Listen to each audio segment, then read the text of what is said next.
My dad promised each of us $100,000. But when I found out my stepmom had already spent it, I took matters into my own hands and then My dad always kept his promises. At least, that's what I believed for most of my life. Robert wasn't perfect, but he was the kind of man whose word meant everything. So when he promised me, my younger brother Tyler, and our half-sister Olivia that he had set aside $100,000 each for us in his will, I never doubted him. It wasn't about the money. It was about knowing that even after he was gone, he would still be taking care of us. But standing in Marcus's office, the soft hum of the air conditioner the only sound in the room, I felt my whole world tilt off its axis. "I'm sorry, Jenna," Marcus said gently, adjusting his glasses and avoiding my eyes. "The inheritance. It's gone." I blinked at him, trying to make sense of the words. "Gone? What do you mean gone?" Tyler, sitting next to me, shifted uncomfortably in his chair. His jaw clenched as he stared at Marcus. "No, that can't be right," Dad said. "He promised." "I know," Marcus said, running a hand through his neatly combed brown hair. "Your fathers will clearly stated that each of you would receive $100,000. But after his passing, your stepmother, Diane, was the executor of the estate. She had full access to the funds." My stomach dropped. Diane. My relationship with Diane had always been tense, to say the least. She married my dad when I was 15, after my mom died of cancer. I tried to be open-minded. I really did. But Diane always felt like an intruder, someone who smiled just a little too perfectly and knew exactly how to make herself seem indispensable. My dad loved her, though, and for his sake, I tolerated her. "Wait," I said, gripping the edge of the desk. "Are you saying Diane spent our inheritance?" Marcus hesitated, then nodded. "Yes. The records show that the funds were withdrawn in several large sums over the past year. By the time your father passed away, there was nothing left." Tyler let out a bitter laugh, but there was no humor in it. "Unbelievable. She didn't waste any time, did she?" I felt like I couldn't breathe. My dad had been sick for a long time, but the end came quickly, too quickly. Diane had barely waited until his body was cold before draining the account. "What about Olivia?" I asked suddenly, thinking of our half-sister, only 18 and just starting college. "Her tuition, her future." Marcus sighed. "I'm afraid that money's gone too." The room felt too small, too suffocating. I stood up abruptly. "No, this isn't happening. She can't do this. That money wasn't hers to spend." "I understand how you feel, Jenna," Marcus said softly, "but legally, as the executor, she had the authority. Unless you can prove she acted in bad faith or mismanaged the estate, there's not much you can do." I stared at him, disbelief giving way to a cold, simmering rage. "Then I'll prove it." Later that night, I found myself pacing my tiny apartment, phone in hand, trying to wrap my head around everything. I had always known Diane was selfish, but this was a whole new level of betrayal. My phone buzzed. It was my best friend, Alexis. "Hey, Jen. You okay?" Her voice was soft, but I could hear the concern beneath it. "No, not really," I admitted. "Diane spent our inheritance." "Wait, what?" Alexis practically yelled. "You mean the money your dad left you guys?" "Yeah," I whispered, feeling the weight of it settle on my chest again. "That which," Alexis muttered. "What are you going to do?" "I don't know," I said, sinking onto my couch. "But I'm not letting her get away with this." The next day, I decided to confront Diane. She lived in the house my dad had left behind, the one with the perfectly manicured lawn and the white picket fence that always felt more like a movie set than a home. When she opened the door, her fake smile faded the moment she saw me. "Jenna," she said coolly, "this is unexpected." "Yeah, I bet," I replied, pushing past her into the house. The living room was immaculate, as always.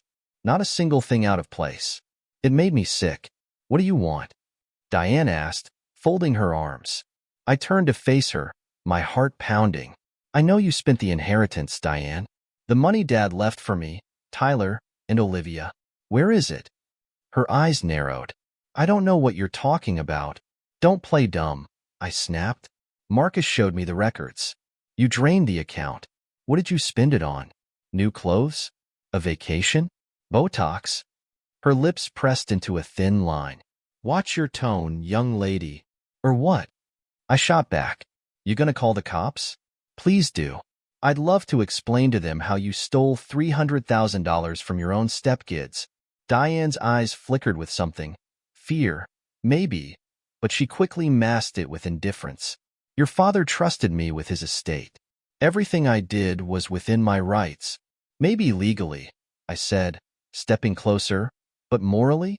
You're a thief. And I'm going to prove it. With that, I turned and walked out, slamming the door behind me. That night, as I sat on my bed, my laptop open in front of me, I made a list. Every transaction, every questionable purchase, every inconsistency I could find. I needed proof that Diane had mismanaged the estate. If I could find it, I could take legal action. Tyler called me as I was knee-deep in bank statements. Hey, he said quietly. Hey, I replied, not looking away from the screen. I've been thinking, he continued. Maybe we should just let it go. I froze. What? I mean, it's not like we can bring Dad back. And fighting Diane, it's going to be messy, expensive. Maybe it's not worth it. I closed my laptop and rubbed my eyes. Tyler, she stole from us. From Olivia. How can we just let that go? He sighed. I don't know. I'm tired, Jen. I softened. Me too. But if we don't fight, she wins. There was a long pause. Then, finally, Tyler said, Okay, I'm with you. I smiled faintly. Thanks, Ty. After we hung up, I opened my laptop again, more determined than ever. This wasn't over. Not by a long shot. If you like this story, subscribe to Thread Chronicles right away and listen to new stories every day. The next morning, I found myself sitting in Marcus's office again, a stack of papers in front of me, my laptop open to the countless bank statements I had printed overnight. Dark circles shadowed my eyes from lack of sleep, but adrenaline kept me going. Jenna, Marcus said gently, scanning through the documents. This is a lot of information, but it's not quite enough. We need clear proof that Diane misused the estate funds. There has to be something, I insisted, my voice cracking. She didn't just burn through $300,000 without leaving a trace. Marcus sighed. I understand, but legally, it's tricky. As executor, she had the authority. Unless we can prove she acted in her own self-interest and not in the best interest of the estate, she's protected. I slumped back in my chair, feeling the weight of the battle ahead. Just as I was about to respond, my phone buzzed. It was Alexis. Hey, I whispered, stepping into the hallway. What's up? You're not going to believe this, she said, excitement lacing her voice. I did some digging of my own. I straightened up. What did you find? Remember Diane's business venture she wouldn't shut up about last year? I frowned. Yeah, something about real estate, right? Bingo, Alexis said. Turns out, she invested a huge chunk of money into a luxury condo project downtown. And guess what? The project tanked. She lost everything. My stomach flipped. Are you serious? Dead serious, she replied. And it gets better. Or worse, depending on how you look at it. The project was shut down for financial mismanagement and fraud. Diane's name isn't directly tied to it, but she definitely funneled a lot of cash into it. I rushed back into Marcus's office, cutting him off mid-sentence. I've got something. That afternoon, I sat in my car outside Diane's house, debating whether to confront her again. My fingers tapped nervously on the steering wheel as I thought about what Alexis had found. A luxury condo project? Seriously? Diane couldn't manage a family dinner without making it all about her, and she thought she could handle real estate? Before I could talk myself out of it, I marched up to the front door and rang the bell. She answered almost immediately, her expression darkening when she saw me. What now, Jenna? She sighed. I know about the condo project, I said bluntly. Her face froze, but she quickly recovered. I don't know what you're talking about. Don't lie to me, I snapped. You poured Dad's money into that disaster, didn't you? Even if I did, she sneered. It's none of your business. It is my business, I shot back. That money was supposed to be ours. Tyler's. Olivia's. And you gambled it away. She laughed coldly. Gambled? Hardly. It was an investment. One that didn't pan out. That's life, sweetheart. Life. My voice rose. You ruined our futures because you wanted to play entrepreneur? You stole from your own stepkids. I didn't steal, she hissed. I invested. Your father trusted me with the estate, and I did what I thought was best. I shook my head, rage boiling just beneath the surface. You thought what was best for you. As I turned to leave, she called after me, her voice dripping with mock sympathy. Good luck proving anything, Jenna. Her words echoed in my head the entire drive home. But luck wasn't what I needed. I needed facts, proof, and I was going to find it.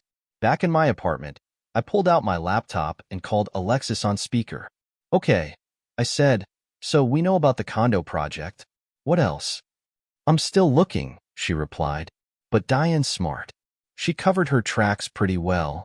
Not well enough, I muttered, determined. Hours passed as we combed through documents, articles, and social media posts. Then, around midnight, Alexis gasped. Jen, check your email. I just sent you something. I opened my inbox and clicked the link she sent. It was a low-resolution video from a charity gala Diane attended last year. Nothing unusual at first glance, just rich people patting themselves on the back. But then I noticed something in the background. Diane, speaking to a man I didn't recognize, her expression animated. Who is that? I asked.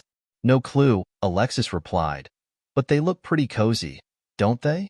I watched the clip again and again. Diane wasn't just chatting. She was negotiating. And then, as the man turned to leave, I caught a glimpse of his name tag. Cole Davenport, Private Investments. Cole Davenport, I repeated, quickly typing his name into a search engine. What I found made my blood run cold. Cole Davenport wasn't just an investor. He was notorious for shady dealings, failed projects, and, most notably, helping wealthy clients hide their money. Holy crap, Alexis whispered as she read along with me. Do you think Diane hid the money with him? It's possible, I said, my mind racing. But why would she tell him about the inheritance? Alexis paused. Maybe she didn't. Maybe she just needed his help after the condo project tanked. I nodded slowly. If that's true, then some of that money might still be out there. The next morning, I walked into Marcus's office with a renewed sense of purpose. I need a private investigator, I said before he could even greet me. Marcus blinked. That's unexpected. I found a lead, I explained. Cole Davenport. Diane might have used him to hide whatever's left of the inheritance. Marcus nodded thoughtfully. I know someone who could help. Enter Cole Bennett, a private investigator with sharp eyes and a sharper wit. When Marcus introduced us, I immediately felt like I could trust him. I'll look into Davenport, Cole promised. But this won't be easy. He's careful. Just find something, I pleaded. Anything. Days passed, each one more agonizing than the last. Tyler called often, torn between hope and resignation, while Olivia remained blissfully unaware. I hadn't told her the truth yet. How could I? She was just starting her life. Then, finally, Cole called. Jenna, I found something. My heart pounded. What? Davenport has an offshore account. And guess whose name is tied to it? Diane's, I breathed. Bingo, Cole said. But that's not all. Your dad's name was listed as a co-owner, at least initially. What? My mind reeled. Are you saying Dad knew about this?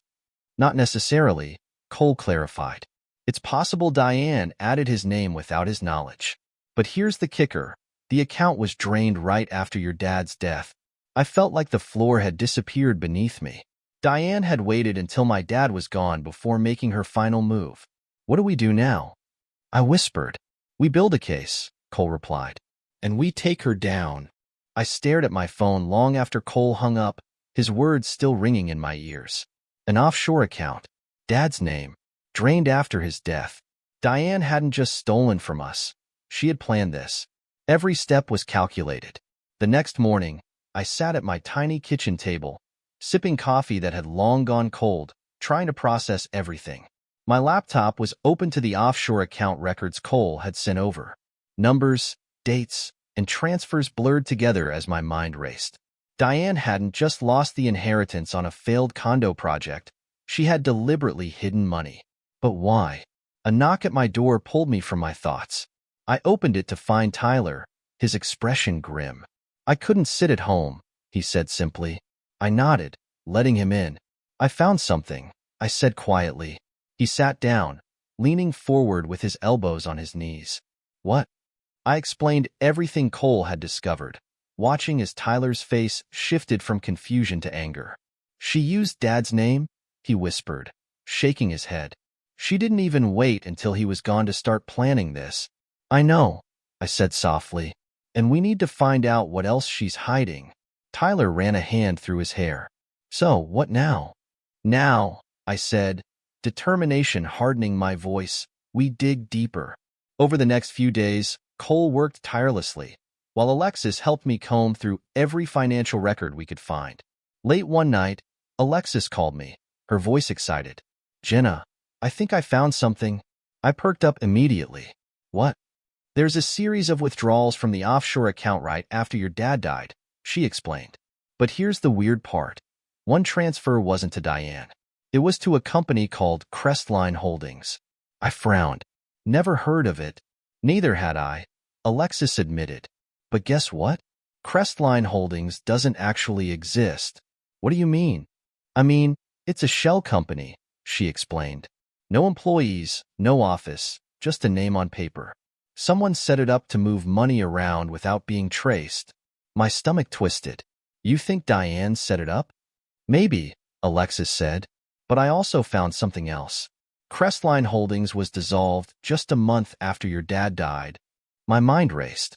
"So, whoever set it up didn't want it around for long." "Exactly," Alexis agreed. "And the person who dissolved it? Cole Davenport." My breath caught. "Davenport again." "Okay," I said, trying to steady my voice. "So Diane funneled the money through Davenport's shell company." "But why?" "That's what we need to figure out," Alexis said. The next day, I met Cole Bennett at a small cafe downtown. He slid a folder across the table to me. "Crestline Holdings," he said. "You're right. It's a shell company. But here's the kicker. Before it was dissolved, it made one large transfer to a personal account." I flipped through the pages, my hands shaking. "Whose account?" Olivia's. I froze. "What?" Cole nodded. "The money didn't stay there long.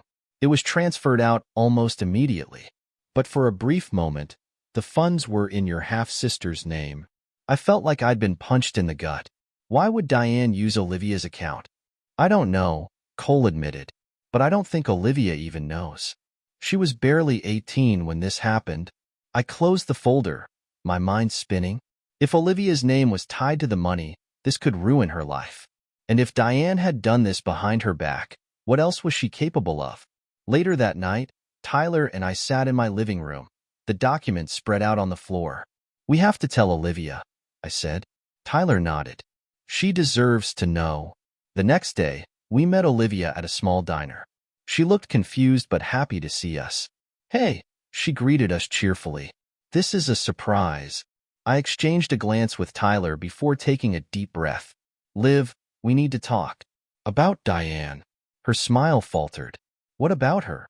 I explained everything: Diane's spending, the offshore account, the shell company, and the transfer to her name. Olivia's eyes widened in shock. "She used my account?" she whispered. "I didn't even know." "I believe you," I assured her. "But this could be serious. If the authorities look into this..." Tears welled up in Olivia's eyes. "I don't want to get in trouble for something I didn't do." "You won't," Tyler said firmly. "We'll make sure of it." But Olivia's trust in Diane was shattered. "She always said she was looking out for me," she whispered. "I thought she loved me." "I'm so sorry, Liv," I said softly, squeezing her hand. "But we're going to fix this." That night, I made another list. This time, it wasn't just about the money. It was about protecting Olivia and getting justice for all of us. The next morning, Cole Bennett called with another bombshell. "Jenna," he said urgently, "I found something else." "Tell me," I replied. "There's a life insurance policy," he explained. "Robert's. It was supposed to pay out after his death." My heart skipped a beat. We never saw any of that money. Exactly, Cole said. The policy was cashed out a week before your dad passed away. My blood ran cold. What? He was too sick to do that himself. I know, Cole agreed. And guess who cashed it out? Diane, I whispered. Yep, Cole confirmed. But here's the thing. Someone forged Robert's signature. My jaw clenched. She forged his signature to steal his life insurance? That's what it looks like, Cole said. And if we can prove that, we have her. Suddenly, everything clicked. Diane hadn't just drained the inheritance. She had stolen the life insurance payout too. And the worst part? She had done it while my dad was still alive, too weak to fight back. I felt a wave of nausea. She stole from him while he was dying. I'm sorry, Jenna, Cole said softly. But now we know what we're dealing with. I nodded, my hands shaking with fury. We're taking her down. Taking Diane to court wasn't just a decision. It was a declaration of war. Marcus filed the lawsuit within days of our discoveries, and the legal battle officially began. Diane, of course, denied everything. She hired an expensive lawyer, the kind with a permanent smirk and a pinstripe suit that screamed, overpaid. But I wasn't intimidated. Not anymore.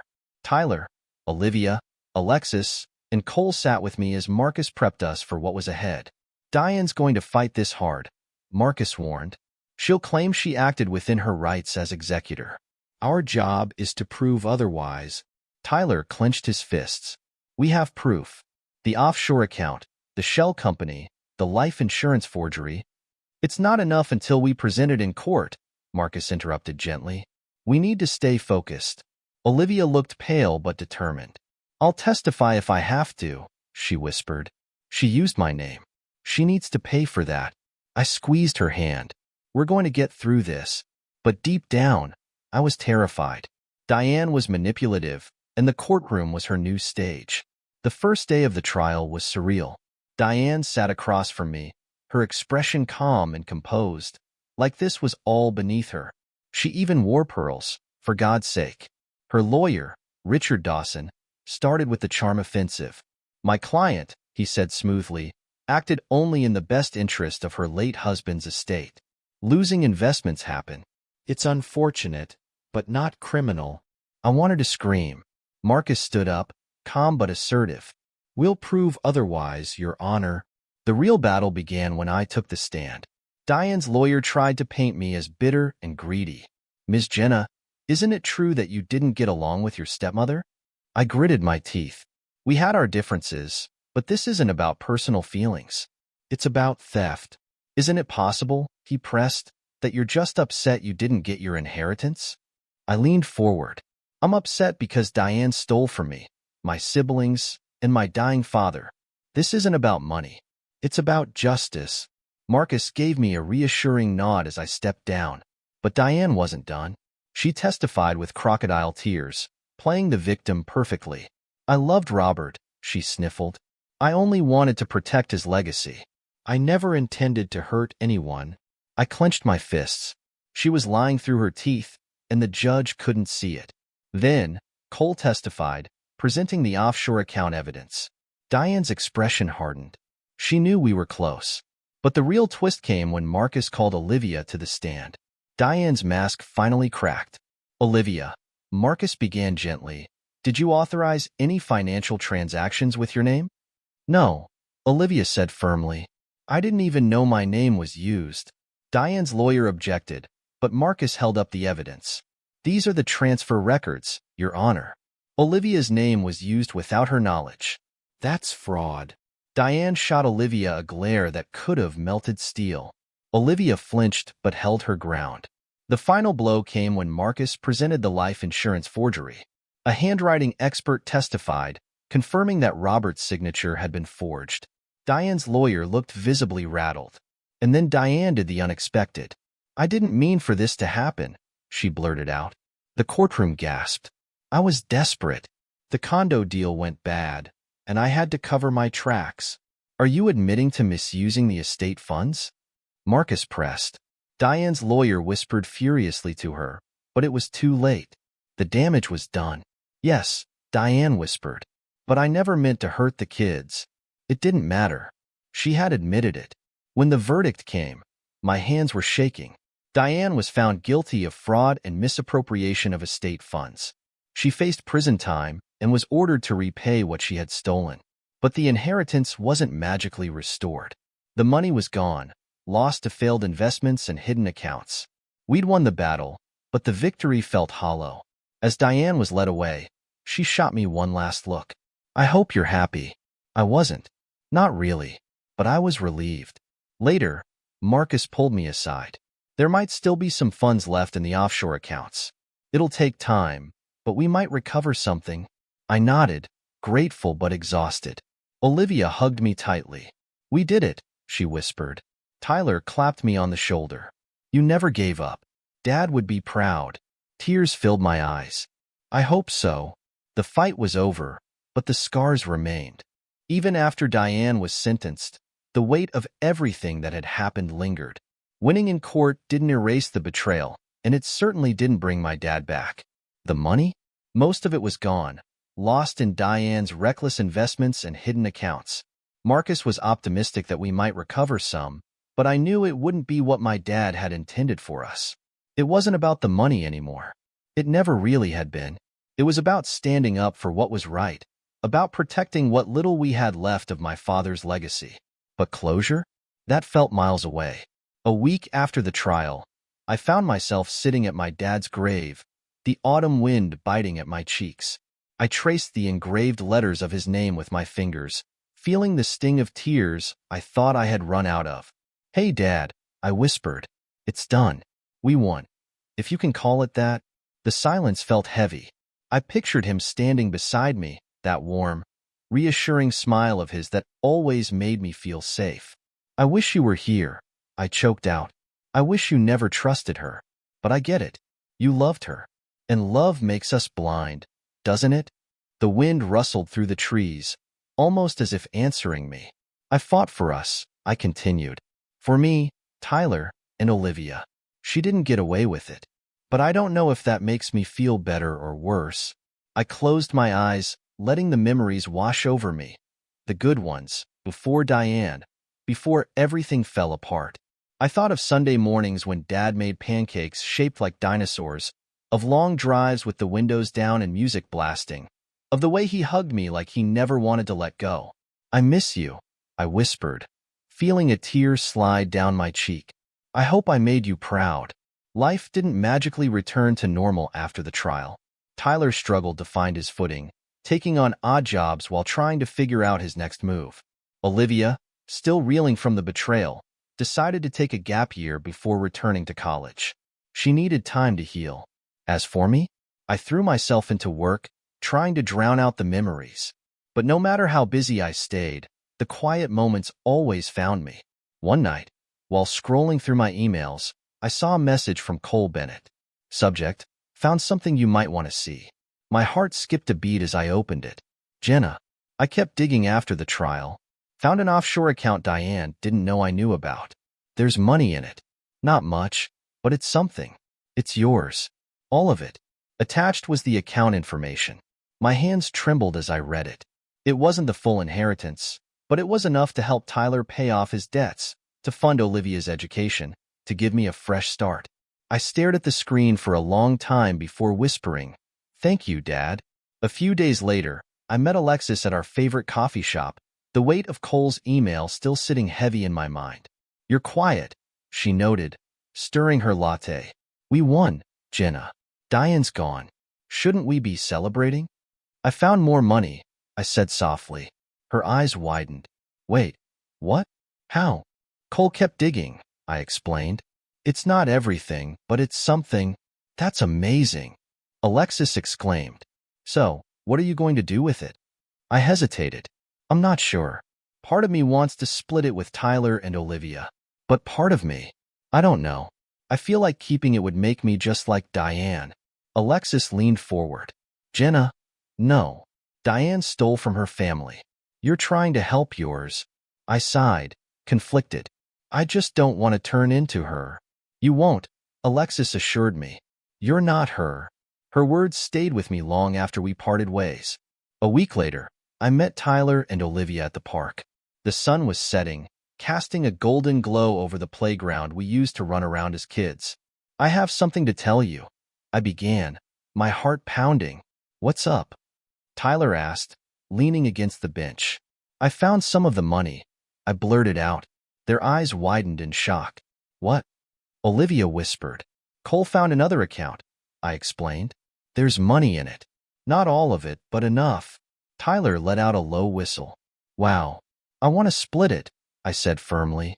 "We all deserve something after what we've been through." Olivia's eyes welled up. "Jenna, you don't have to do that." "Yes, I do," I insisted. "Dad wanted us to have this. And even though it's not what he planned, it's still something." Tyler pulled me into a tight hug. "Thank you." Olivia joined in, and for the first time in months, I felt a glimmer of hope. The money didn't fix everything. It didn't erase the pain or the betrayal, but it gave us something we hadn't had in a long time, a fresh start. Tyler used his share to start a small business, something he'd always dreamed of but never thought possible. Olivia went back to college, determined to make the most of her education. And me? I packed up my tiny apartment, bought a plane ticket, and started a new chapter far from the shadows of my past. One night, as I sat in my new apartment, a city skyline glittering outside my window, I opened my laptop and began to write. Not about Diane or the inheritance, but about healing, about finding strength in the face of betrayal, about never giving up even when the odds are stacked against you. It wasn't the life I had planned, but it was mine. And for the first time in a long time, that was enough. If you like this story, subscribe to Thread Chronicles right away and listen to new stories every day. Let us know what you like the most in the comments. Write what you think about this and what could be done better.